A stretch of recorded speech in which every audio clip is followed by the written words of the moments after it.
നമസ്കാരം. ഇന്ന് രാവിലെ ഒരു 5:30 മണിക്ക് ഞാൻ നടക്കാനിറങ്ങുമ്പോൾ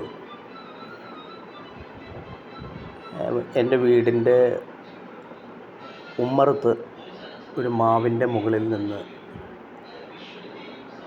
ഒരു കിളി, സാധാരണ അത് രാവിലെയും കരയാറുണ്ട്, വൈകുന്നേരം സന്ധ്യ ഒരു 6:30 മണിയാകുമ്പോഴും കരയാറുണ്ട്. ആ കിളിയുടെ നാദവും കേട്ട് നടക്കാൻ എന്ത് രസമാണ്. ആ കിളിയെ നിങ്ങളുടെ മുമ്പിലേക്ക് ഞാൻ കൊണ്ടുവരികയാണ്.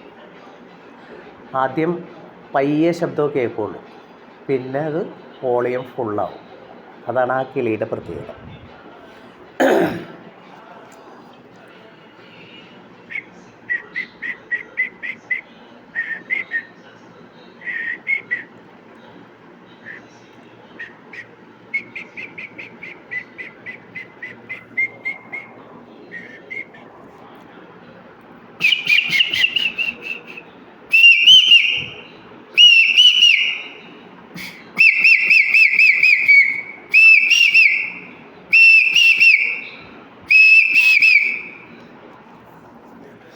എല്ലാ കൂട്ടുകാർക്കും ഗുഡ് മോർണിംഗ്.